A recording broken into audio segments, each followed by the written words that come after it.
welcome to Former People. Today we're doing one of our monthly theme episodes. This month's theme is the aestheticization of everyday life, or its lack. Today we're going to talk about what we see discussed as art in popular culture, and what we see that isn't discussed as art, but it is aestheticized in a way that's actually problematic. It's going to be a little bit of good, a little bit of bad, a little bit of complaining, and a little bit of giving props. So we're going to get started. And let's start where we often start, as so much of the culture starts.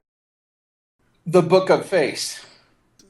You know, I am thinking of when Borges, in one of his stories, talked about the unending library and how he could think of any number of interesting things to come off of that. Facebook, to me, is the failure to deliver on that response. In other words, it certainly feels unendless, but it's hardly a library of knowledge, nor is it something that you're really going to obtain massive sort of aesthetic pleasures from. And I say that as someone who promotes his project on Facebook as well, so well aware of the limits. Yeah, I mean, there's a lot of limits. I think it's getting harder to blog 5 years ago on art and cultural criticism. Well, actually, I had started it more than 5 years ago, but I revived it 5 years ago. And it was easy to build up a readership. Now things are so niche that it's very hard to reach people, and it's actually written into the algorithms on the internet. But what this has led to is, in my opinion, like when people do discuss things as art, something becomes very popular because it has a certain aesthetic appeal. For example, I fucking love science, which I think is pretty obviously more about like a scientific aesthetic than it is about science. Like most of the things on there aren't actually really about science. I mean, there are occasional articles that the IFLS will put up on its blog, but most of what the people actually respond to are just piffy little pictures or Neil deGrasse Tyson memes or something of the sort. Right, this is so I think we're referencing an article that was published online whose name escapes me, but I'm sure we'll find it and we'll post it in the link or in our posting of this podcast, which basically made that point that, you know, when you go on I Fucking Love Science, and I think anybody who's encountered it who is not a quote-unquote liker of I Fucking Love Science encounters it through friends' Facebook wall feeds. And what do you typically encounter in terms of shares, in terms of what people like, are like, you know, the very nice photographs in many instances. It could be a photograph of the galaxy, or it could be, to your point, like a Neil deGrasse Tyson meme. But when postings come up which actually require you to work at science, so lab classes, information on actual procedures or equipment needed in a lab, you know, you go on and so forth. Basically, the doings and goings of a typical day in a scientist, no interest whatsoever. Well, I wouldn't want to say no interest whatsoever, but markedly muted compared to everything else. And so that could raise a few questions about it, right? So it's how do people use Facebook? So theoretically, if you are a scientist engaging in science, you won't necessarily engage in science via Facebook. But if you're trying to show to the people who are your quote-unquote friends that you're interested in science as opposed to, I don't know, Jesus or whatever else you want to, you know, set yourself apart from, it's very easy to share a picture. In fact, it's almost requires no effort to share a picture. You don't even have to really think about the content. I sometimes wonder if part of this aestheticization problem is that the medium is the message, to quote Marshall McLuhan, not a person I generally quote, and often overquoted and misunderstood. If the medium is for a certain purpose, it has a certain, to use an Aristotelian term, teleos, right, as a technology and as an infrastructure, then you will find that it often has unintended consequences, particularly in relationship to aesthetics. That one of the things about the picture is, you're right, it's totally easy to share. And one of the phenomenons I've noticed on Facebook personally, but I've actually read about it, is the cognitive dissonance phenomenon. Whereas if, for example, you critique a picture, you write a lot above a link or a picture, people don't read what you write. And actually, Facebook's most current setup has made this worse. They don't read what you write. They just see the link. So any contextualization, any grounding, any explanation, any critique is often lost because jouissance of just sharing crap. I mean, it's just empty communication. Often the articles aren't even read. So not only is your commentary not read, the article isn't read, and people will actually read the picture because it takes no time. I used to have this running series on my blog where I would take these sort of aestheticized pictures where they're about politics or science, the opposite of what America does mean, would tear them apart. And I would, put that on a blog post. And those blog posts would, they get a lot of hits sometimes, but very few people would actually engage with them. And then I realized maybe a lot of people aren't even reading them. So I might actually be undermining my own logical and aesthetic criterion by sharing stuff because of the medium in which I'm sharing it in. Yeah, so we've launched into a very specific salvo at Facebook right now, and I think it's clear why. But let's take a step back here, because in a way, it's what is this sort of critique we have of Facebook coming from? And I think it comes back from the idea of the episode, an aestheticized like life or lack thereof. When I think about what an aestheticized life theoretically could be, or at least specifically for myself, it has to do with the degree to which one composes one's actions and what one thinks about. In a way, it's like you could treat it superficially as saying like, oh, if I really like clothing, I'm going to aestheticize my wardrobe in a sense of like composing an image of myself I want to either experience myself or have the world see. It's with regard to focusing on potentially literature or art above practical matters. It's a notion that the artifice of a life lived for its own sake is worth it, as opposed to for the sake of something else. So where does Facebook sit into this? Well, in a way, it's both. In a way, we see people composing themselves online to communicate an image of themselves that they like other people to see.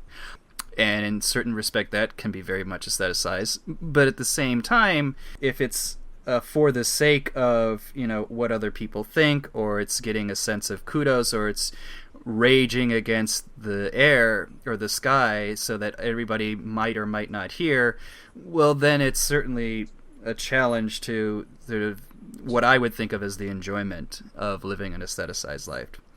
Plus, there's a question of whether or not thinking has taken place.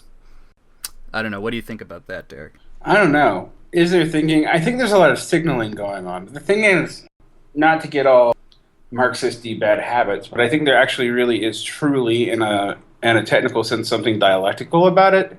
Is all these signals are also mediated through the medium in such a way that you think you're signaling an ideal self to others, but what you're actually doing is helping others brand. And maybe you are telling a lot about yourself, but as the algorithms get more complicated and the sharing gets more complicated, you find it is very hard to even get the superficial image of yourself out. And in a way, to bring in another highfalutin philosopher, this reminds me of Heidegger, right? So you have Dasein, and Dasein is your ability to self-reflect. So you're a being that is aware of your being. And in more classical philosophy, this is self-consciousness as opposed to just being. And in a way, like, Facebook is so much Dasein, because you're not just looking at yourself, you're like constructing yourself through a mediated platform in a way at a distance, right? And this is aesthetic. This is an aesthetic presentation of the self. You are trying to get an image across that conveys some kind of emotive meaning, more than really a substantive meaning. We can go really deep into Heidegger if you want. Well, this is as deep as we're going. I'm not going to force anyone to go into being in time and go mad. Understood, but I'll end it with just the idea that in a way you could think of it as a way of life, which is the way I interpret Dasein to be, yes, with a certain degree of self-consciousness. But in a way, Facebook is the better term that comes to mind for Facebook, vis-a-vis Heidegger, is das Mann, or the one. Basically, that is, why are you on Facebook constructing yourself, engaging in the way you're doing? Well, this is what one does. This is what I am expected to do in fitting in this society. There's a certain degree to which, yes, Facebook on the surface of things suggests a self-consciousness, a certain way of projecting oneself, but really at the end of the day it's, well, everybody else does it, I need to be online in order to see what other people are responding to. Do I get as many likes as others? This to me is a bit of an artificial construct, or a received construct, as opposed to a self-created construct, and anybody who at least has spent a little bit of time with Heidegger would sort of get where I'm coming from. Yeah, maybe to put it into an infinitely more readable author, and a lot more left-wing than Heidegger, but essentially was operating on Heideggerian points on this, is you have a one-dimensionality in presentation. So to bring up good old Marcuse, the Facebook is literally, it is like a literalization of the metaphor of the one-dimensional man. You are literally one-dimensional. But what all this pushing as self-presentation does, and all this aestheticization does, is it doesn't allow you to have a self-form aesthetic, because you're signaling to others constantly. You're not creating for yourself. And if you are creating for yourself, Facebook actually makes that very hard. So even things that are like textual, like your blog or your notes where you might post your poems or your diaries that you don't mind other people reading, right? Increasingly, those are harder and harder to access. Now, some people might think this is some kind of conspiracy to shallow out the man, but I think it's implicit in the medium. It's just easier to share pictures. That makes it easier to generate ads. What do we do? How do we do it? And to take this away from Facebook, this is happening in all sorts of genres, with the weird exception of television, and we can talk about that in a minute. So let's look at like music right now. There's a lot of enjoyable music right now. Enjoyable, competent pop music. I don't know, I can't think of musical subcultures anymore that aren't old, and the people who are involved in them aren't old. I don't think it's generational in the sense. I think it's something else going on there that reflects the way the medium is moving, the medium itself. So the aesthetics in the medium have to have a broader appeal, because you can find niche music without radio constantly. Well, there's a couple of thoughts that come to mind with this. So there's this is theoretically the result of a plethora of choice without any sort of cohesiveness. The big example that I think a lot of people like to use, if they were familiar with Eastern Europe, or pre-1989 and post-1989.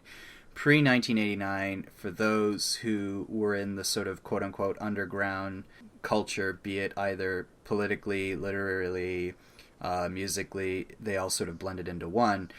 There was a big vitality to that. Everybody knew what was going on, but at the same time, it was under lock and key. In the aftermath of the fall of the communist states, you had a plethora of opportunities and cultures available to you, but in a way, things got so diffused to where it ironically became more homogenized, and basically the big popular thing was what everybody sort of was familiar with. Now, you take that in music, it feels sort of the same way, so it's not necessarily generational. In a way, we do have this plethora of stuff, but in a way, yes, everything, it got, so mixed with white noise that the only thing that sort of has some degree of coming through is, you're right, these big basic pop songs. For some of the older generations, some nostalgia. Theoretically, the hipster crowd was meant to be an alternative of that, but that is increasingly homogenized to its own thing. So it's, what is hipster culture, to the extent to which we think it exists, is just a different degree of spin on the quote-unquote, straight culture, or main culture, main pop culture. So there's completely, there isn't like 30,000 different sects of people with their own specific interests. Theoretically there could be, but in terms of what we hear in general, isn't that diffuse or vital in a way. Yeah, it has all kinds of real world material things that come out from it too. So let's think about this for a minute. it's not that there isn't still people who want to hear these sort of niche musical genres. It's that it is so hard now to get enough capital to produce them that basically the people who rule the like niche subcultural music people are the same people who did 10 and 15 years ago. Because they're the only people who can continue it going. Very few people can catch it on. And most of the things that do catch on from outside are entirely ironic. Well, here's the interesting discussion. Do we think there's, at the end of the day, much difference between Lollapalooza and Pitchfork? Other than one's a magazine and one's a concert. But No, they're both concerts. They both have concerts in Pitchfork is a Chicago. concert now? In Chicago, it's been for a long time. It's the Because alternative. I'm feeling old. Because I've been reading Pitchfork since 1998. Well, yeah. Then I went to Lollapalooza when I was in high school. So, but no, I don't think there is much of one. I mean, Lollapalooza just feels like it's older, because that's like a Gen X thing. But I mean, even in the 90s, it became laughable in that regard. The Simpsons, made a whole episode about it. Where Homer travels the world as the sideshow freak who takes a cannonball to his gut and makes certain degree of satire on like the 90s culture. Yeah, the bands have changed, but has the feel of the place changed? Has this sort of dynamic with regard to the music changed? No. No, it feels like it's replaced Lollapalooza in the way that we sort of conceived of it in the 90s. Burning Man. Saw a friend of mine post on his Facebook wall not too long ago that Burning Man now has APIs for app development. First off, I never would have assumed a concert in the desert, or not even a concert, a collection of people in the desert whose culmination is literally burning a wicker man would be like a piece of hardware or software. It would need an API for you to integrate with. Apparently it is. The whole notion of a quote-unquote alternative culture is now, and may have almost always already been, just plugged into the culture as well. In other words, there isn't sort of a sense of it as some place you would go where you would encounter an experience different from the mainstream other than a superficial difference. And and it's hard for me to think about what the real quote unquote real alternative is. Yes, it's not a question of finding an obscure band or finding an obscure book or an obscure film. It's the degree to which that awareness results in more of it, or it's the degree to which it is something above and beyond almost like an interest that's so niche, like 1 to 2 people can theoretically be the only ones interested in it. Now, going back to the question of an aesthetic life, on a certain degree that shouldn't matter. The aesthetic life is an individual exercise in self-reflection. Theoretically, you should be fine with that, but it's never that easy, right? I mean, these aesthetic interests don't come up ex nihilo out of the individual. They're received as well. So again, where the conundrum replaces itself. It's just to me, in my mind, it's a question of how different is this conundrum now than, let's say, 30 years ago, 40 years ago, 100 years ago. That's a good question. And I think it really does have to do with the global integration of the medium we're using that has accelerated these things. So it's not that this hasn't always been sort of a problem, a dialectical quandary that those of us who deal in aesthetics and popular culture have to deal with. It's more that now it's on speed. So, well, there's if we want to stick with pop culture, there was a documentary on Alan Moore, I don't know how many years ago, let's say at least 5, conceivably 10 years ago, where he was talking about this sort of the increased speed of cultural development. And it was the idea that, like, you almost have a logarithmic compression of, it took 1,000 years to double the degree of cultural knowledge in his mind. It then took 100 years to double. Then it took 50 years. Then it took one year, so on and so forth. The idea in his mind, metaphorically, was that culture was becoming steam rather than, a solid or a liquid, or, go through the stages of matter. And the idea behind this was that, because everything was so jacked up and so much was going on, so many things diffuse, that raised the question, is there culture, or is it a culture of non-culture? And by that I mean there's just so much going on, you really cannot absorb any of it. You are absorbed by it, perhaps. Right. Although that sounds like scarily that old 68 situationist spectacle reading of culture, which I'm a little bit, not a lot, but a little bit hostile to. Why don't you go into that hostility? Well, because it becomes very vague.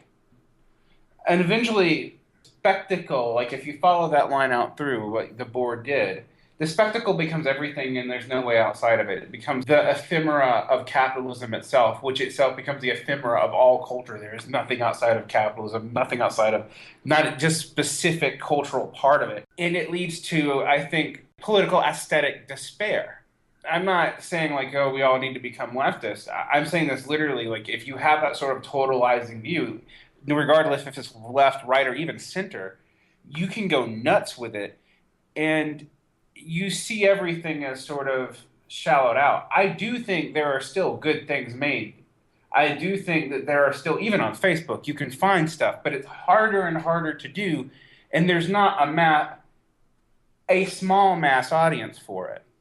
And as an artist, that's a problem because, like, if you're a popular artist, not an academic artist, or a studio artist who you're basically, if you're a studio artist, you're really supported by patronage and social distinction races, honestly. Mm-hmm. And if you're an academic artist, you're supported by the state.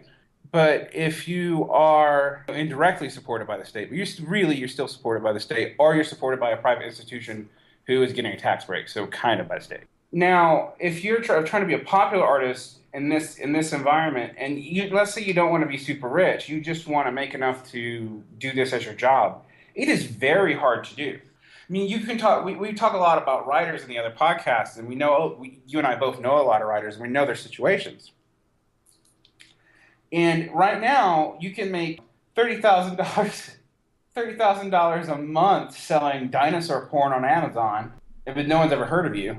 Or you can be a award-winning genre or even literary author, and you might even still be working as a waiter as a day job.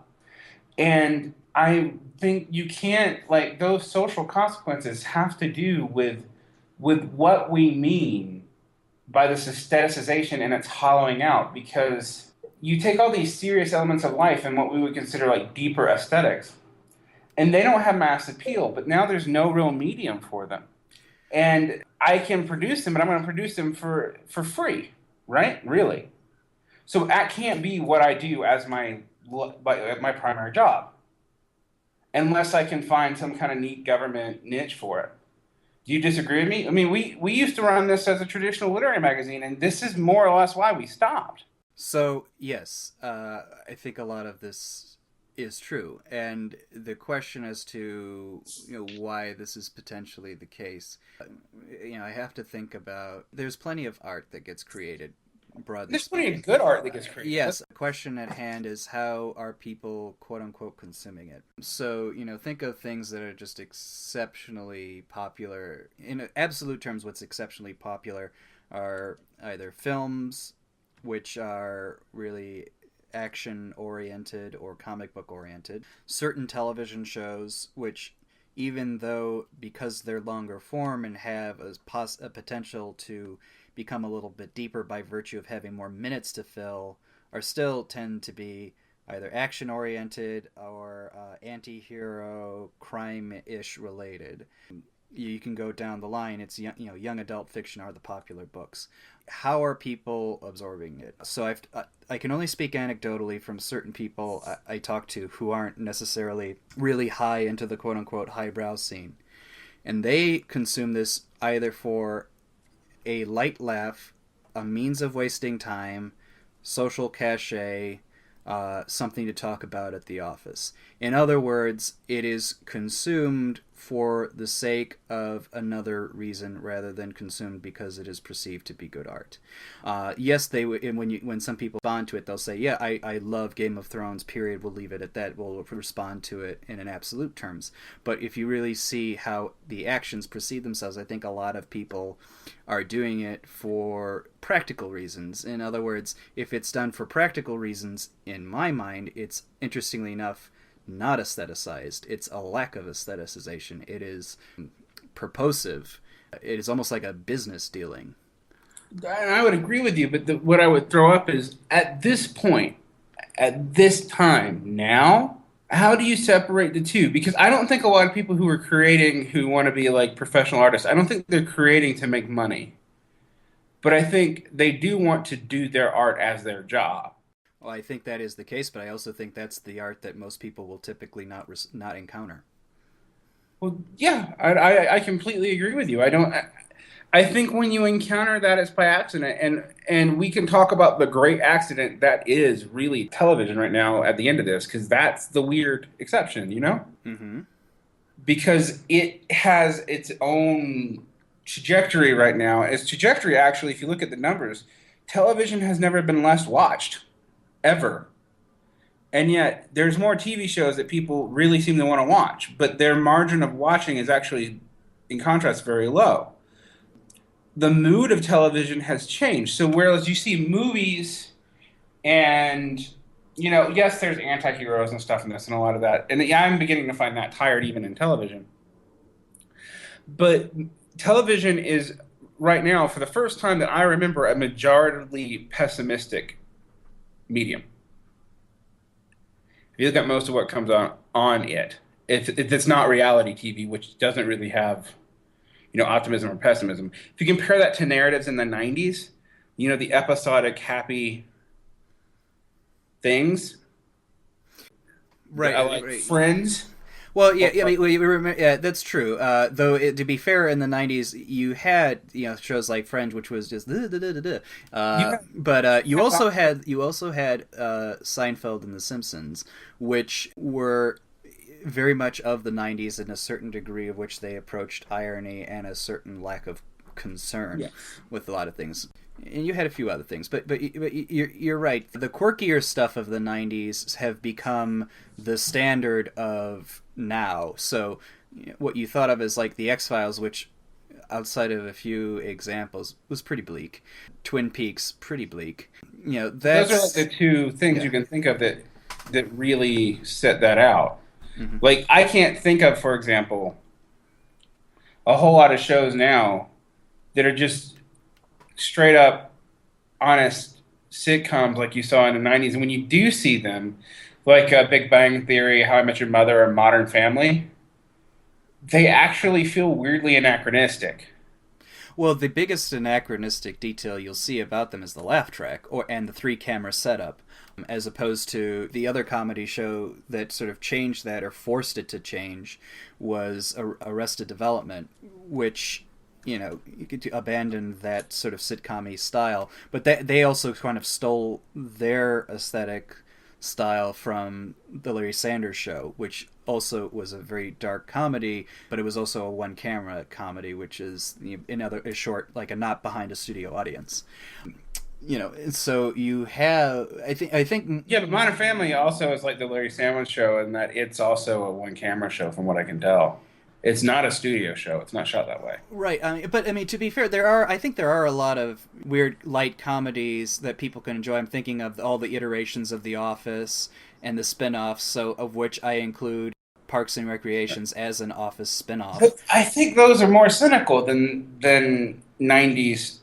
If you compare them at the popularity point, I know there was plenty of, like, Mr. Show and Bob and David is a '90s show. I'm not saying that the '90s was a time of happy-go-lucky television.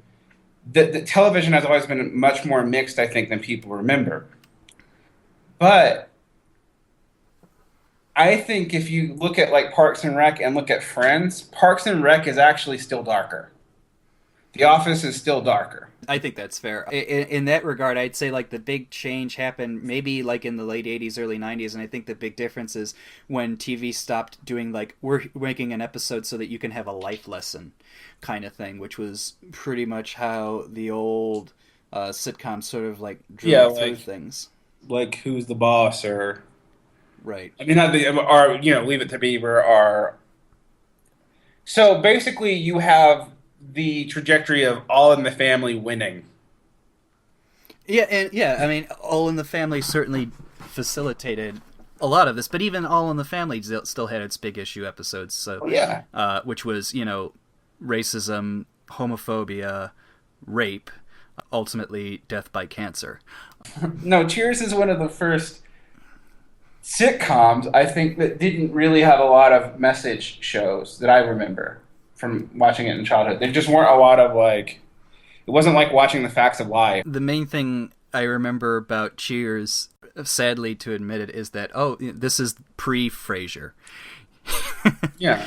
Well, no, it dates me because you're a little older than me, so you experienced Cheers as a young person. I experienced Simpsons, Seinfeld, Frasier, kind of thing. I experienced Simpsons as a young person because it started when I was 8 years old. It's been on for longer than most of Generation Y. So. Let's put it this way. I believe the Berlin Wall just fell when The Simpsons aired. The Soviet Union was still around. Yep, I remember both those things happening in the same year. Yeah, I swear it happened too. I mean, like it was all. And actually, if you want to take it really further back, The Simpsons technically started in 87, 86-ish. It's the Elman Show, which means that the Soviet Union and the Warsaw Pact was still going strong, quote unquote. I agree with you, but it's also like saying Mike Judge got to start on Liquid Television. If you go back and watch, like, say, Beavis and Butthead on Liquid Television, it has almost nothing to do with Beavis and Butthead, and the aesthetic development and humor development and political consciousness of The Simpsons, massively increases over its first 5 years. I think now it's sort of, I mean, it has a world popularity.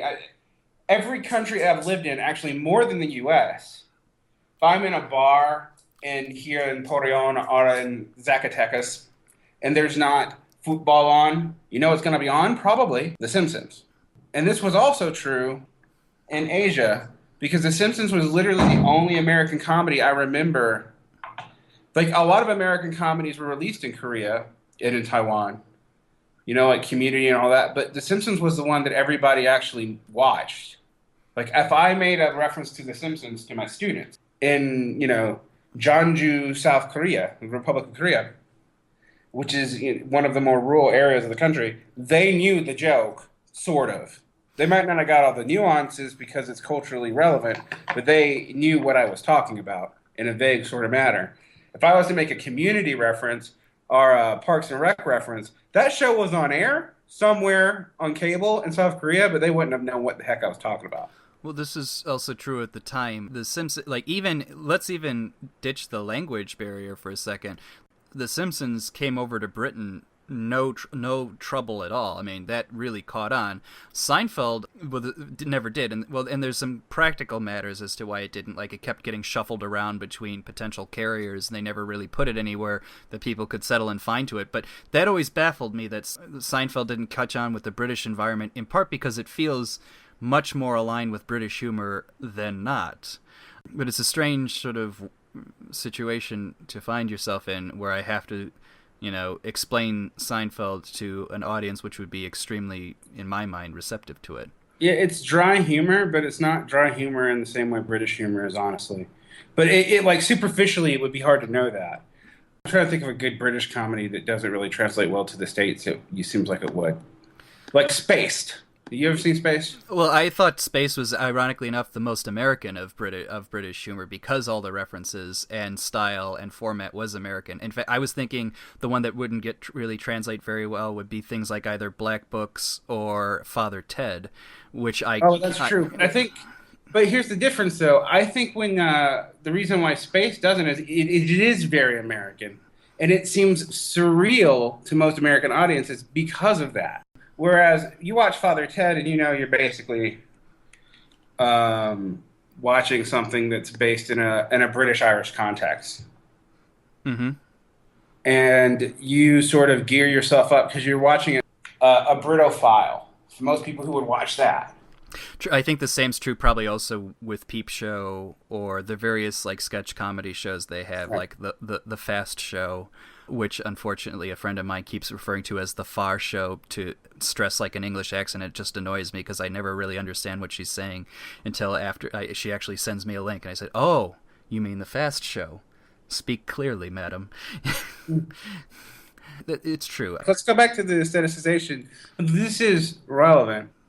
Why do you think things that are not art or do not have any pretense to be art right now are more likely to have an aesthetic quality and sometimes even an aesthetic quality? Because you and I are all about aesthetics. We think that is one of the things that redeems some of the drudgery of human life.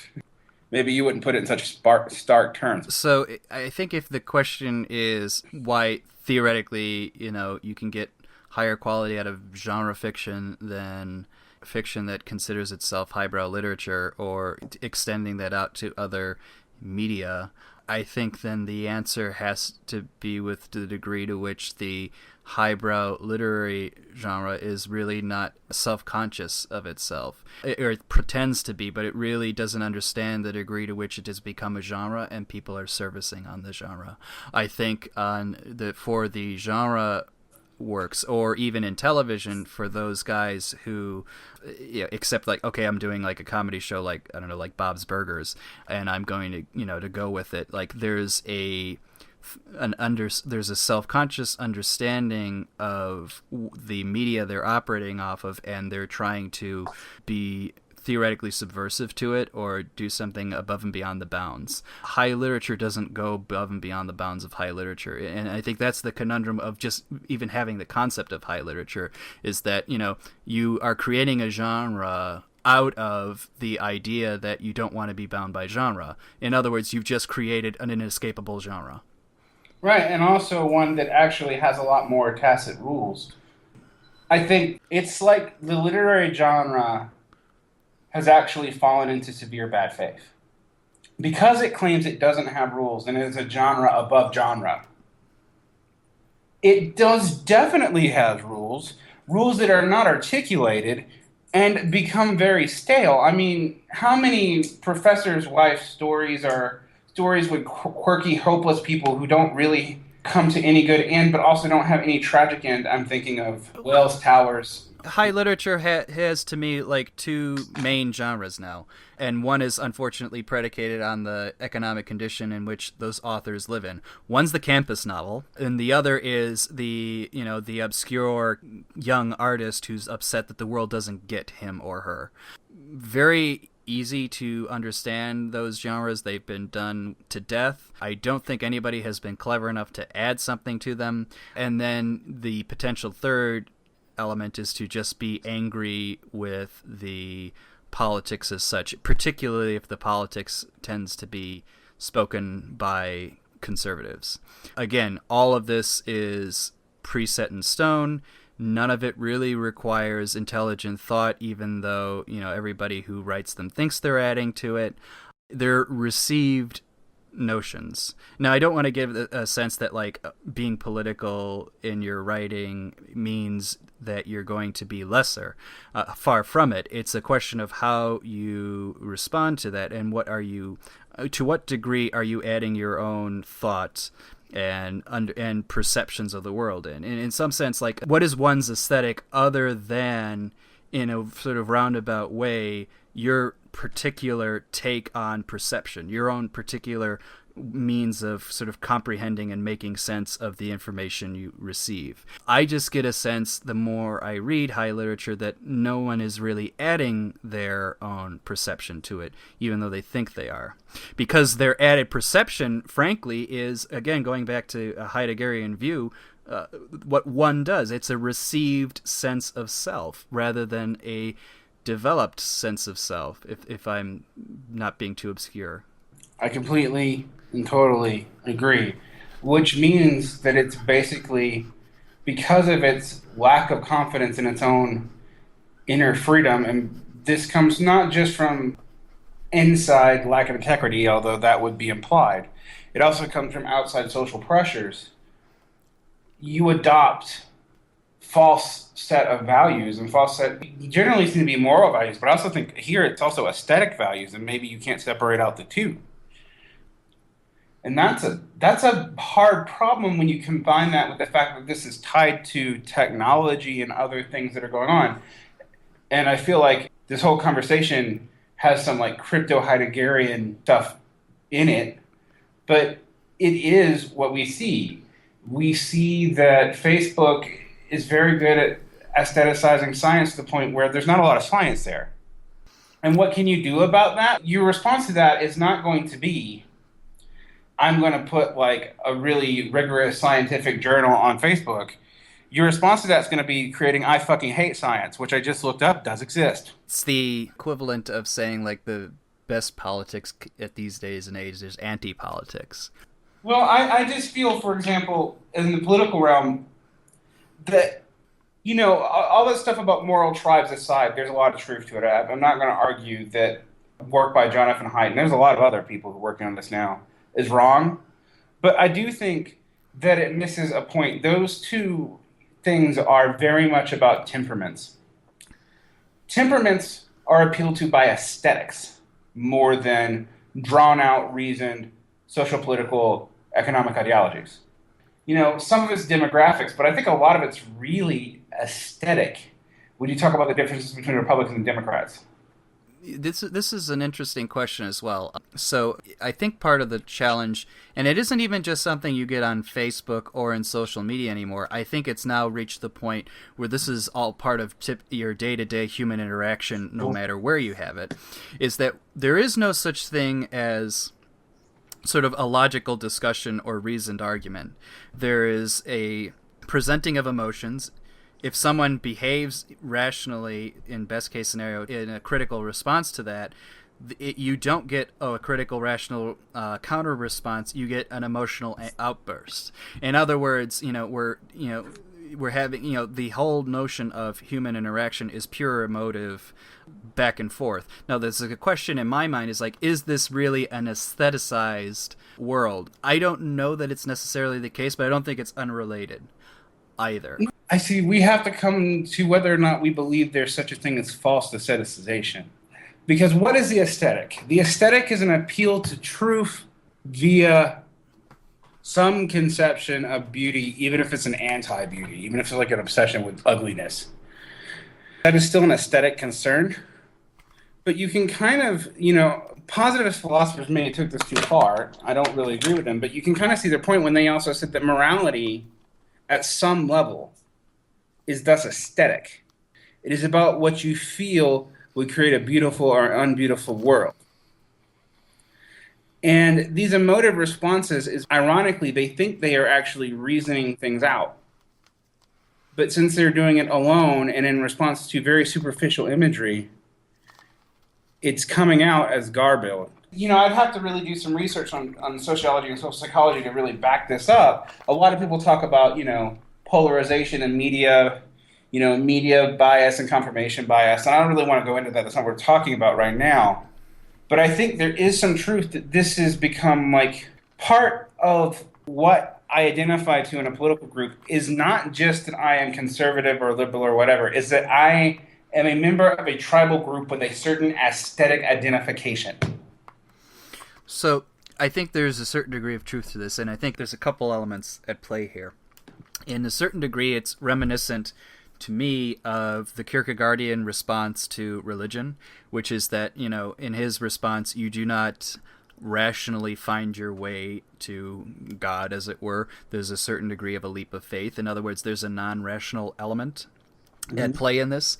And I think aesthetics, in some response as well, is a non-rational or a not rationally bound attempt to uncover what in old days and even to today would be called truth. I'm uncomfortable with the idea of truth, but I would sort of suggest something above and beyond feeling good, a utility factor to it. But the question open in my mind is that does that necessarily mean it is all emotive? In a way, we kind of want to say that because, and I even set it up in my statement a little earlier, which was that we conceive of the opposite of reason being pure emotion. So, does that then mean that an anti-rational aesthetic has to be just emotion? I don't know that it necessarily is. It feels like just pure emoting response is sort of letting you off the hook. It feels like there's a certain degree of work required of aesthetics above and beyond just feeling happy, feeling sad. Because in a way, that alone, again, becomes almost like a utilitarian view in a weird way. Because, like, I want to have this particular emotional response. I'll go through the world looking for work that will make me laugh at this particular moment in time, cry at this particular moment in time, feel quote-unquote good at this particular moment in time, and that doesn't feel enough. Though, to be fair, it does remind me of how Alfred Hitchcock thought of his own movies. He said he thought of his movies as basically functioning along those lines. Very interesting. I think we want to rethink this. If we were going to think about this purely in terms of aestheticization, you and I talk about aestheticization a lot, and one of our jokes is like the ultimate aestheticization of politics is fascism. Yes. All right. It's because if you actually look at fascism, it's not just conservative. It's not liberal, although it's not lefty, although it's all of those things too, depending on what element you're looking at. But it's held together by a theory of the state that is very surface level, and a belief that myths by themselves can hold things together. So you have like a very vigorous and violent, but yet highly poetic politics. And I would not say anything in the United States right now approaches fascism as that. I would agree. There are things that have elements of what we would consider a fascism, but there's nothing that would be that in its entirety.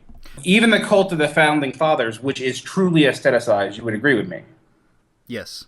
In most instances, yes. Okay. That's not a superficial aestheticization. It's something that some of the Founding Fathers even commented on during their old age. I'm thinking particularly of John Adams. Right. You even get it in the letters between Adams and Jefferson when they thought to themselves, how will people really know, quote unquote, what happened during our revolution? Who can write the history of it? And Jefferson's response is like, nobody can write this history. No one's really going to communicate it, only in the superficiality of the situation, which is fundamentally what you're saying.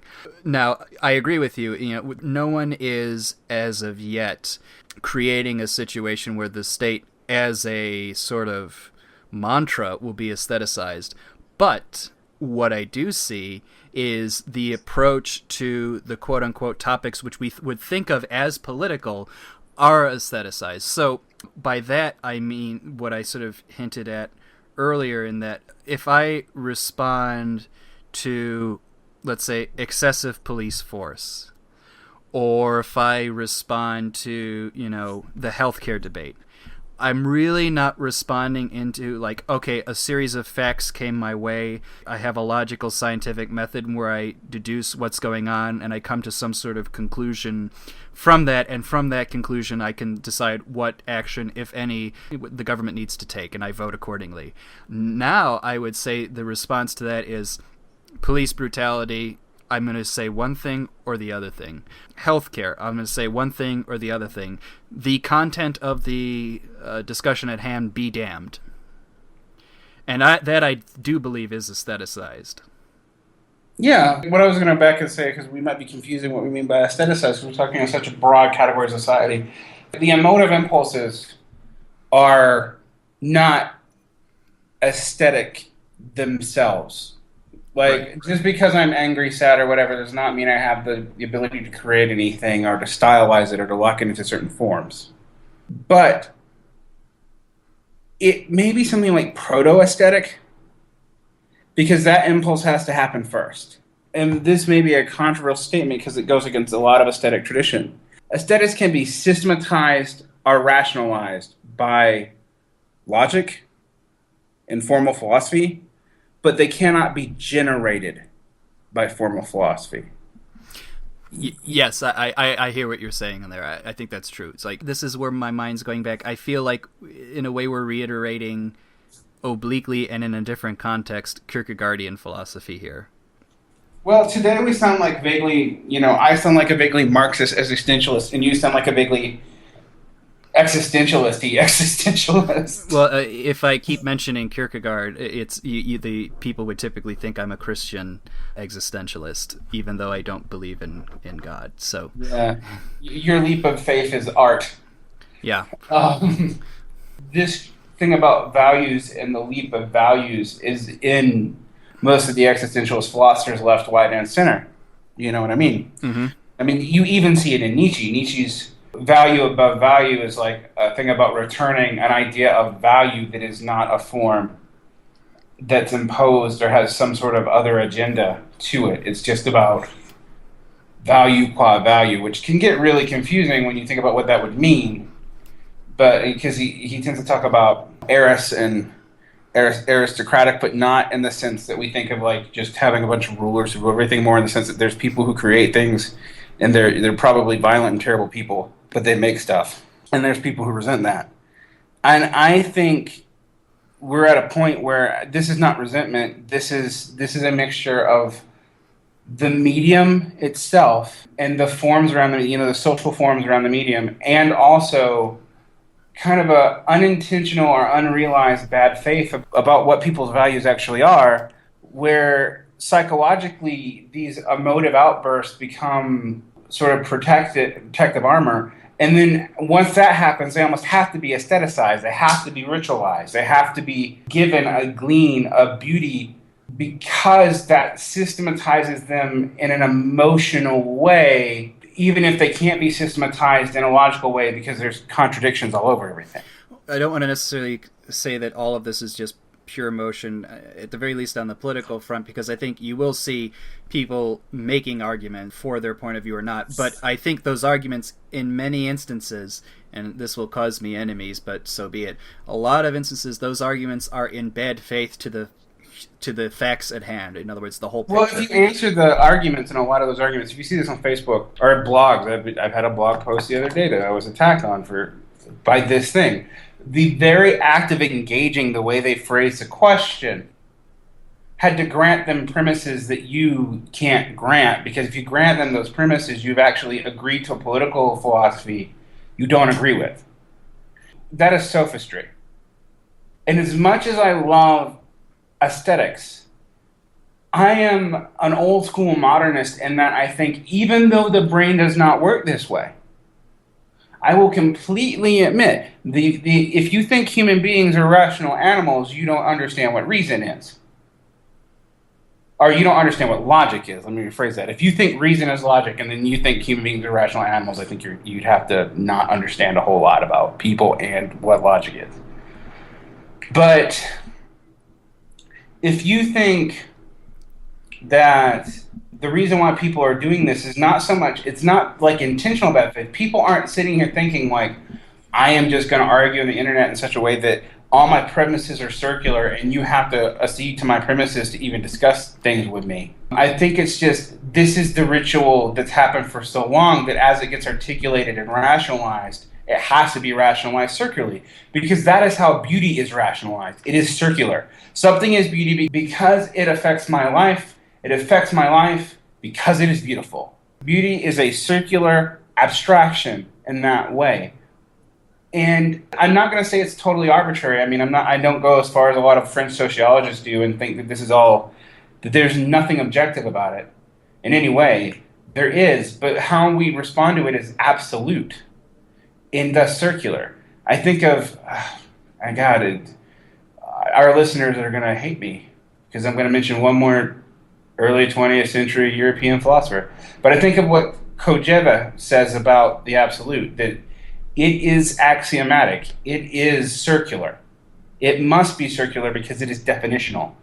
And the way people approach politics, but also fandom, like if you look at the way people approach politics and the way people approach like arguing about Doctor Who, one of the scary things about it, one of the things that lets you know that there's something profoundly problematic in regards to the aesthetics of what is going on, is that they mirror each other. You have a premise, you assert your premise, your premise actually assumes your conclusion, and to even engage with you without just yelling at you, I have to ascend to parts of the premise that I probably don't ascend to. Absolutely the case. And though this may be really putting us in a difficult spot, in a way, if I go back and say, what do I want to do in response to this? Not even like setting aside an aestheticized world and vis-a-vis art. I mean, thinking about like an aestheticized world when it comes to things beyond art, things like practical purposes, politics. Theoretically, what's the alternative? Understanding that the human animal does not always behave rationally.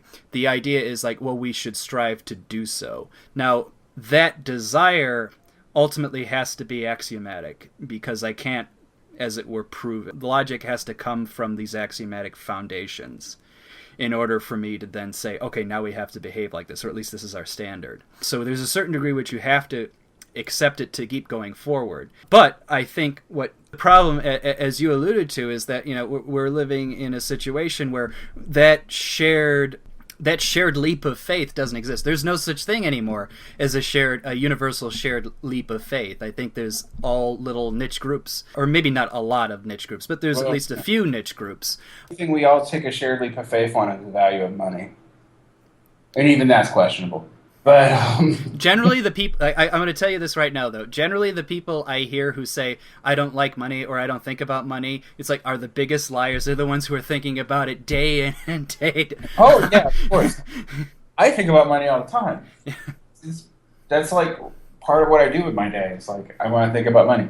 I probably think about money on a much more abstract level than is healthy or useful, but but I think that's interesting though, because I'm not saying that money is the new religion or money is the new aesthetic category.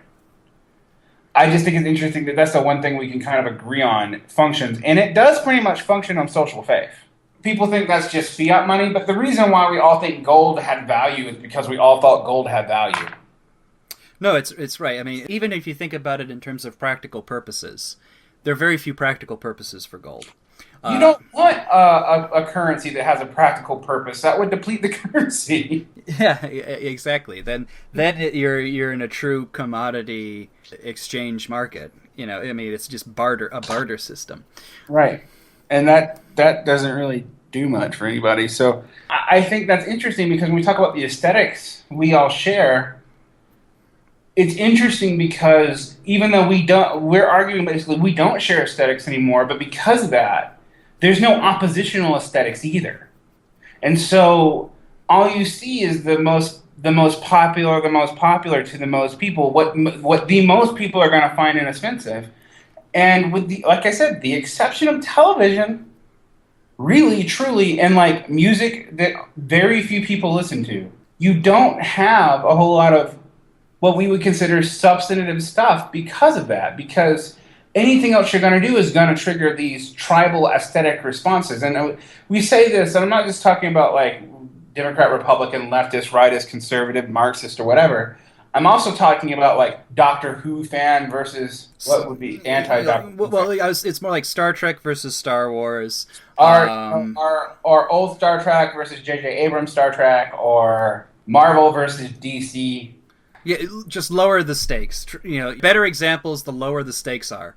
Yeah, and also more vehemently fought examples. Like read the comments on video game debates. Holy crap! Well, this may be a tangent, and I think after this tangent, I think it'll be worthwhile going into some things we look positively on, or potentially hopeful for, and maybe television is one.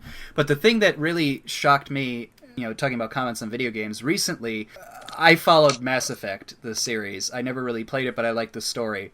And the response the fans had to the ending of Mass Effect 3, which, tell you on an artistic level, was very shallow. On a gameplay level, it probably was even worse. People really took up arms in that, almost as if the president had been shot, and they were by an enemy nation, and we were all gathering around their embassy, ready to storm the palace gates. That's how intense it was. As a person who works in poetry, I know this sounds strange because poetry is a higher art form supposedly than video games, but the most vicious I have ever been is when poetry is in a middle tier point where it also doesn't matter. And for example, MFA culture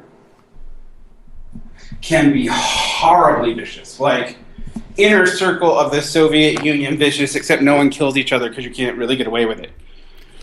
Plus, you're poets, you're all emaciated, you don't have the energy to kill anyone. Well, that's true. And so lives have been saved by poetic poverty. But you're all emaciated or you're horribly fat because you're eating all processed food. The lower the stakes are, in some ways, this viciousness is not just a polarization of politics or even of culture, or of culture in like the grand culture. We think of it like in the culture wars culture.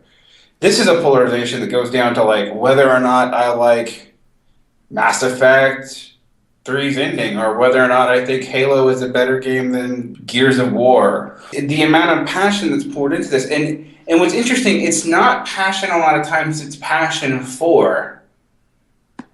It's passion against, which, I actually think that hating things is one of the things that drives people together, truly. But I also think that too can become a form of bad faith, because if you're just hating on stuff you dislike, you're not actually looking at what you value. You're not making value judgments about the aesthetics or the politics or whatever of what you become ritualizingly endeared to. So if you think about it that way, what you have is this sense is like, of course you're going to be all about screw Star Wars. But the fact that like there are massive plot holes in the most recent Star Trek movie, you're going to ignore that because you're not fighting for a particular vision of Star Trek. You're fighting against Star Wars, those evil bastards. Right, exactly. And if you want to say like, oh, Star Wars was just a mythologizing world, theoretically what you're trying to say in the negative was that Star Wars was a scientific world, you're ignoring a lot of wave of the hand when it comes to how this shit actually works scientifically in Star Trek. Yeah. But yeah, that's the point. At the end of the day, I would say, when I come home from work and I'm done thinking about work, I'm living a fairly aestheticized existence. By that I mean, just like the other day, I have a collection of short stories by Stefan Zweig, which I'll be reading. When I'm done with those, I will conscientiously or to the best of my abilities, make a decent meal, which is above and beyond just getting nutrients, and then I will watch either a film or some sort of television or listen to some music, which I appreciate on that regard. And to your point, yes, I agree with you. It makes the banality of the everyday very much more bearable. So to the extent to which I am concerned about these questions, it may be on a very selfish level, but I hope it doesn't come across that way, of just trying to ensure that the ability, not just for myself, but for anyone to do that, persists. And you talked about television these days having a greater potential than ever before of doing that. And I'm wondering, one, why that's the case, and two, just to come across as like we're not antagonistic towards certain things. Let's actually not be afraid to name drop things we're really passionate about or we think has some substance to it. I think there's a lot of bad TV on HBO. I think HBO sometimes gets too much credit. There's The Leftovers, which I think is just depressing for depressing's sake. And there's True Blood, which is, well, it's True Blood.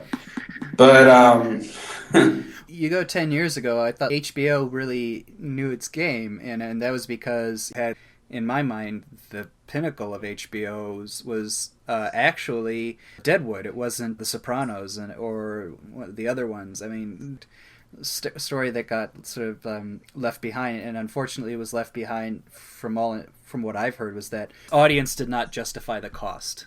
When you actually read more about that, it looks like it wasn't just its audience couldn't justify the cost. It's that HBO spending in general right after The Sopranos was too high, and it was just the first martyr. And there was also, and unfortunately, I think people who pay attention to the behind the scenes in Hollywood, broadly speaking, are aware of this. There was also a change in executive leadership at the time, and I think the former head of HBO was forced out. And forgive me if I've misremembered this. I don't want to be slanderous or libelous, had like a gambling problem or some sort of problem where he, who was like the big proponent of David Milch's work, was left. And so without that sort of leadership executive in your backing up, his work, he sort of like fell to the wayside. But David Milch is still doing things for HBO. Luck, unfortunately, didn't go well despite his collaboration with Michael Mann. And he's also currently working on, and I hope it comes to fruition, basically doing television movies of as many of William Faulkner's novels and short stories as is conceivably possible. Yeah, and I think Deadwood has its sort of successors in spirit, although they're being canceled. And that Boardwalk Empire, which I see is actually about many of the same themes, just 50 years later. More or less, yeah. I mean, even though it's set in the East Coast and not the West, I watched both of those seasons very, very recently because I was very, very sick, actually, with food poisoning, and I really couldn't do anything else but watch TV and vomit. So if I'm going to watch TV, I'm going to watch at least good TV in my fever haze. I finished off rewatching Deadwood, and then I watched the first 3 or 4 seasons of Boardwalk Empire because I was sick for a long time, actually. And I was just amazed at how much continuality there was between those shows. I mean, they're not perfect shows. In the same way, like, instead of saying that, but it's like saying, The Wire isn't a perfect show, which it's not. Sopranos isn't a perfect show. There is no perfect show. And there's lots of shows that start off interesting that go very, very bad, like Dexter. The reboot of Battlestar Galactica started strong, didn't end as strong. I completely agree with you on that. I mean, but it was, I mean, guess it is what it is, right? But I find, honestly, that if we really look at this, you see that while TV is actually probably not as great as we're making out to be, Game of Thrones, for example, is an excellent genre book. The show is a competent version of that book in a different medium with very excellent acting. But I actually don't think that show, I mean, that show is revolutionary because the source material is, but I don't think that show is unbearably awesome as some people seem to think it is. I mean, I love the books for what they are. You do see, I think, that as far as like creativity goes, television is largely still in the same kind of rut that movies are, where they're basically just adapting things. If you think about most of the hot prestige television shows we've mentioned, they're either remakes of like British shows or they're books. So there are some good exceptions. The 3 off the top of my head. 1, Deadwood wasn't a book, it was original, but that being said, it's no longer on. Mad Men was original, but 1, it is now ending. And 2, it is heavily influenced by, among other things, like the works of John Cheever, which is not a bad thing, by the way. And then I'm pretty sure Breaking Bad was also original, though I'm only just getting into it now, so I can't speak to the quality of the work. I like Breaking Bad. I think Breaking Bad is quite good. The Wire was also original. But you think about a lot of the other things. Game of Thrones, book. The aforementioned Dexter, book. To some degree, Boardwalk Empire is both book and history, although you could probably consider it original in the same way that Deadwood is. Deadwood's based off historical events, but it's mostly fiction. So, we have about half and half, which is better than movies, right? Like, how many movies... I'm trying to think of original movies I've seen that aren't remakes in some sense. Like, they're not remakes of some other material in the last couple of years. Her... That's not a book or anything, is it? Not to my knowledge, but I could be mistaken on that. But I'd lean towards no. I think that was original. Gravity probably was as well, but I never really saw Gravity. I can't speak to its quality. It's hard to tell, in part because to be completely honest with you, I've never in the past 2 to 3 years saw a movie outside maybe 1 or 2 where I said, I have to see that. I usually, if I see something, it's when that comes on cable, it'll be interesting. or that's a best case scenario. Snowpiercer, I really think is worth seeing. Was Stoker based on anything? No, it's not based on anything. Movies that I thought I had to see. A lot of them are documentaries, weirdly. I don't know if that what that says about our thesis. Aestheticized documentaries are, and it's a topic that's so interesting. I think it really belongs to its own Yeah, I don't want to podcast. get into that right now. I kind of really want to see Linklater's newest movie. You know, I had a discussion with a friend on this very movie, and he actually saw it, and he said above average, but he wasn't overwhelmed by it. And I think our discussion was like the film receives attention largely from its making of premise. In other words, it's a gimmick as opposed to the content of the story. Right, so those of you who don't know, Linklater's latest film, Boyhood, was filmed over, I think, literally 10 to 17 years. It's hard actually to think of things that I feel like I had to see. There's things I feel like I have to read, although most of those are poetry. Yeah, I want to spread the love around, and I'm having trouble doing it at the moment. I'm sure there's more stuff that we enjoy. Part of the issue is that there probably is plenty of material for us to enjoy out there. The problem is coming into contact with it. Yeah, I don't anticipate things. I think I just fall over them. Like, I might be watching Mexican movie channels in the middle of the night and see a really interesting movie and I'll never see again. And I felt like there used to be, and this may be nostalgia, it used to be easier to do that in some way. You could watch IFC or something and you'd actually encounter something. Well, right. I mean, I haven't watched IFC in a long time, but I do know that outside of their original programming, some of which was quite good, that old, like, this is the repository for art house films has kind of gone away.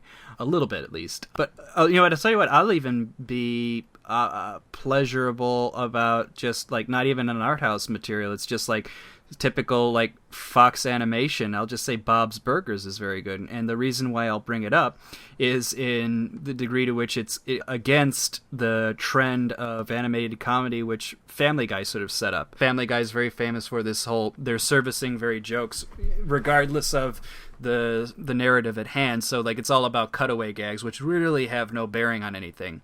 There are cutaway gags in Bob's Burgers, but in every single instance, it's a cutaway to either the family or something which reinforces what the family member's character is all about.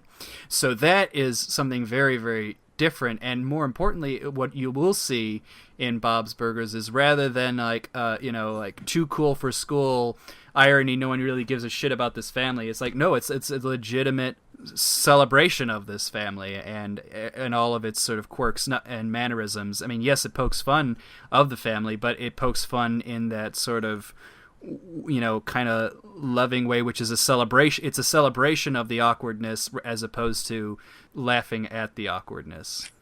I'm just gonna say I've been living in other countries for 5 years, and Bob Burgers hasn't come abroad very much. So I will watch it because that's what I do. I have this bad habit that I guess no artist should probably admit to, but when I'm grading papers or when I'm like writing an article on some kind of obscure Italian communist, something that I find both interesting and slightly tedious, I tend to watch terrible television, which I kind of feel ashamed about because I should. But there's no such thing as a false pleasure, just stupid pleasures. And I will add that to my when I'm writing an article about an Italian communist or grading ethics papers watch list then because I like these shows to be smart enough. I have been I feel interesting because I feel like I've been going back and discovering all this stuff I missed. And if I wanted to talk to you about what I valued, I could tell you 1,000 things that I think are amazing that I just didn't know about. Movies or French TV shows or stop motion animation from things from Great Britain that I only discovered recently. Toys, even. Like, I think these things are amazing, and truly so. But they're not new.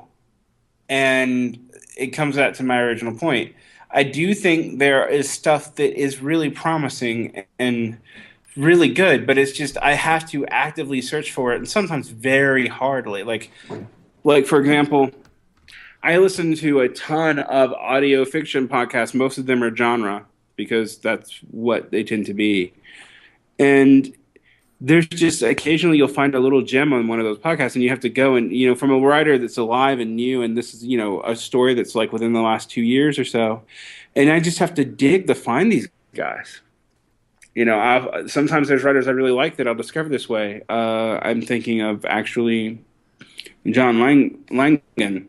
um, Sometimes I'll have to really dig to find really good stuff that is not popular in the, like for example, like Reginald Oliver, the guy who wrote the symphonies of Adolf Hitler, which sounds ridiculous, but is actually a really sort of amazing book of short stories. And these things are amazing, and I want more people to pass the love around. I'll find a book of poetics essays by Marjorie Perloff or Charles Bernstein, and and I'll think, oh, this is more pomo crap, and then I'll read it, and it'll be just superb. Even an author like Tony Hoagland, a poet. But these are things that I feel like I have to go and search out, and I have to do it with a lot of work. And basically, to do that work, I basically have to be tacitly consuming media like when I'm working constantly, and most people just cannot do that. So the two responses I have to that, they kind of maybe they contradict a little bit.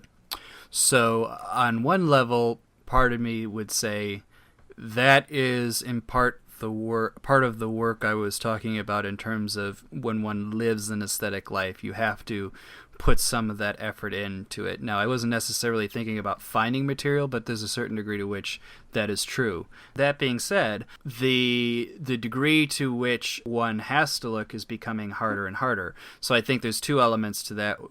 One, those who don't like to look or don't want to encounter it on that level are becoming more and more voluminous, both in terms of like the degree to which they have our attention and the breadth of the attention space to which they take is one. Their element of that is like, that then makes it harder and harder for people who are doing something more substantial to one, do it, and to have other people become aware of it. I completely agree, and I think it just becomes harder to work because as me as a poet, I have to consume not just poetry or media. I'm constantly reading history, and not just about obscure Italian communists. I'm constantly doing all this stuff. I'm also have to hold down a day job, and the only reason I do it is because I'm an insomniac. It's really unhealthy sometimes, the amount of stuff I have to read to get all this done, the amount of stuff I have to see. It sometimes, I'll be honest with you, sometimes even overwhelms me. And I'm not doing this as my living. I'm doing this as my passion. And so it does seem like I have to, like, the work is an irrational leap of faith commitment to this lifestyle.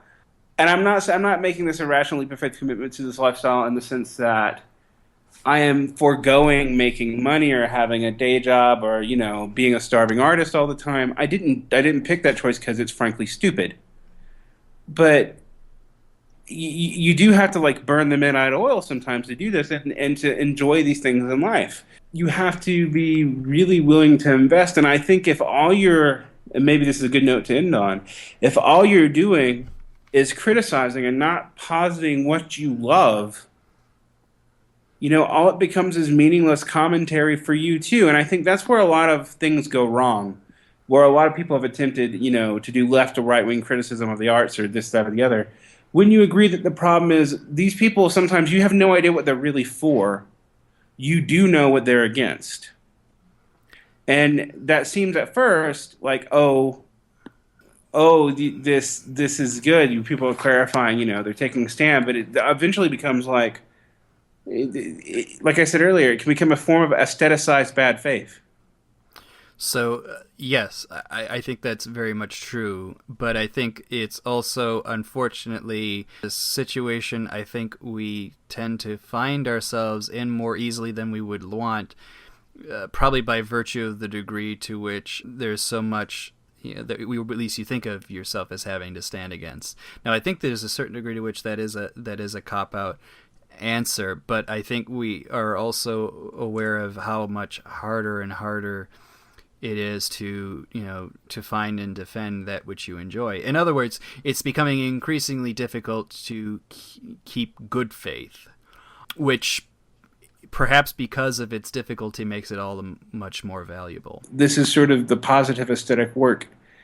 And for me, I mean, I consider it sort of part of my great work. As people know who know me, know I have many other interests in things much more political or much more historical. But this at root is what I think I spend the majority of my time on. And even the political and historical interests are related to this because they're related to my values, even if those values at root are partial, temperamental, arbitrary things in my character, partial temperamental, arbitrary things in my social class. I still have made a commitment to these things as something that I see as beautiful. And therefore, I find that we have to deal with a committed aesthetic as opposed to aestheticization. And maybe that's the distinction I'm going to leave it on, is aestheticization is not a committed aesthetic. It's like it is unaware of its own commitments in a lot of ways. And because of that, it can have all kinds of unconscious consequences. And when you add it to a medium, just to bring it back to our original point, like Facebook, like films in an international global marketplace, where cultural values means that you have to literally play to so many cultures, you can't be very specific. And the stakes have to be high because that's the only thing that's going to get everyone invested. What are you going to do? And these things just magnify each other. One is a problem of modern character, and the other is a problem of technology and business structures. And on that, I suppose we can end, because at the end of the day, you and I are engaging in an aesthetic project that does have an element. We have said on some level what we value, even if we are still discovering a lot of what that is. Mm-hmm. And I think that's a good note to end on.